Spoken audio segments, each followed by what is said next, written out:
Hello guys, तो आज हम स्टार्ट करने वाले एनाटॉमी के बारे में। First of all, the anatomy जो वर्ड है वो डिराइव हुआ है वर्ड एनाटॉम से, जो एक ग्रीक वर्ड है। उसका मीनिंग होता है कंटिन्यूस कटिंग, मतलब किसी भी बॉडी पार्ट को कंटिन्यूस काटना ही एनाटॉमी है। इसकी जो डेफिनेशन है वो स्ट्रक्चर की जो साइंटिफिक स्टडी, उसका ऑर्गेनाइजेशन, मतलब उसकी ऑर्गेनाइजेशन कैसी, टिश्यू लेवल, सेलुलर, उसकी स्टडी और उनका inter relationship between body parts, मतलब बॉडी पार्ट्स का जो इंटर रिलेशन है, जैसे लीवर का स्टमक के साथ जो रिलेशन है, ऑल सिस्टम के साथ, जैसे सर्कुलेटरी सिस्टम का लिए रिस्पिरेटरी सिस्टम, इन सब के साथ जो जैसा स्टडी करते हैं, उनका जैसा रिलेशन है, उन सब का स्टडी हम एनाटॉमी में करते हैं। तो एनाटॉमी के टाइप देखते हैं। एनाटॉमी के कुल 10 टाइप होते हैं। फर्स्ट है cadaveric anatomy, living anatomy, embryology anatomy, microscopic, radiographic, comparative, surface physical, applied and genetic. ये कुछ सबसे पहले हम स्टार्ट करते हैं कैडेवरिक एनाटॉमी के बारे में। तो कैडेवरिक एनाटॉमी जो है वो स्टडी होती है डेड ऑर्गेनिज्म और प्रिजर्व ऑर्गेनिज्म के ऊपर। जैसे मेडिकल कॉलेज में डेड बॉडी के ऊपर जो स्टडी करते हैं वो कैडेवरिक एनाटॉमी में आती है। इसकी दो टाइप्स होती है, रीजनल एनाटॉमी और सिस्टमिक एनाटॉमी। रीजनल एनाटॉमी जो है उसमें हम एनाटॉमी को पर्टिकुलर पार्ट्स में डिवाइड कर लेते हैं, जैसे कि अपर लेम, लोअर लेम, थोरैक्स, एब्डोमेन, हेड, नेक, और इनकी स्टडी करते हैं।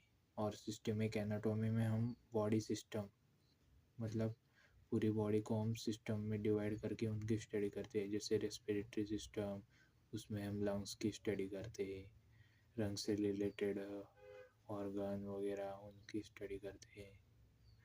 डाइजेस्टिव सिस्टम में हम स्टडी करते हैं स्टमक की। तो ये होगी कैडवेरिक एनाटॉमी। दूसरी जो टाइप है लिविंग एनाटॉमी। लिविंग एनाटॉमी में हम पर्टिकुलर पेशेंट को चेक करते हैं, जिसे हम इंस्पेक्शन, पाल्पेशन, परक्यूशन या एंडोस्कोपी इनके द्वारा टेस्टिंग करते हैं। जैसे कि इंस्पेक्शन में हम पेशेंट को दूर से ही देख के उसके बारे में पता चल करते हैं। दूसरा है पाल्पेशन। पाल्पेशन में हम पेशेंट को टच करके स्किन के ऊपर उसके स्टडी करते हैं। परक्यूजन, परक्यूजन में हम बॉडी सरफेस के ऊपर टैप करके जो वॉइस प्रोड्यूस होता है उसके लिसन करके हम पर्टिकुलर ऑर्गन वगैरह इनका तर्क लगाते हैं। एंडोस्कोपी, जिसमें हम इंटरनल ऑर्गन्स में ट्यूब डाल के उसको लिसन करते हैं, उसके साउंड के बारे में। ये सब टेक्निक्स जो है वो लिविंग एनाटॉमी में आती है। उसके बाद है एम्ब्रियोलॉजी, जिसको हम डेवलपमेंटल एनाटॉमी भी कहते हैं, जिसमें हम स्टडी करते हैं प्रीनेटल डेवलपमेंटल चेंजेस जो होते हैं पर्टिकुलर इंडिविजुअल में, फर्टिलाइजेशन से मैच्योरिटी तक, उसके बारे में हम स्टडी करते हैं।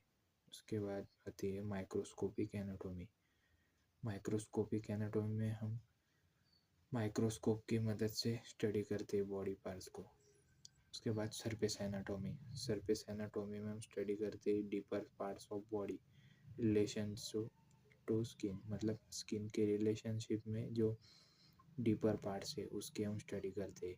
जैसे कि स्टमक, लिवर, इन कितने सेंटीमीटर स्किन से दूर है, इनका रिलेशन किधर पाए जाते हैं, उसके बारे में हम स्टडी करते हैं।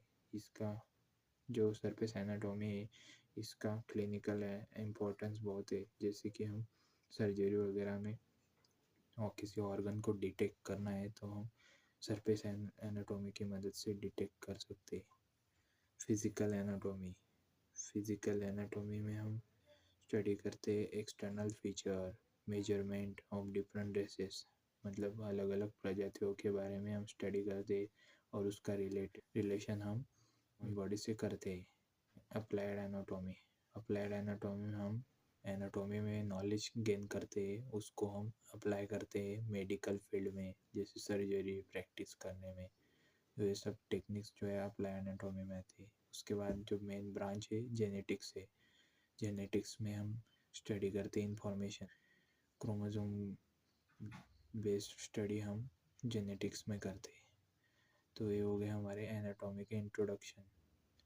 तो हम नेक्स्ट लेक्चर में पढ़ने वाले हैं एनाटॉमी के पार्ट्स, और फिर हम ऐसे ही कंटिन्यू करते रहेंगे। ले, थैंक यू।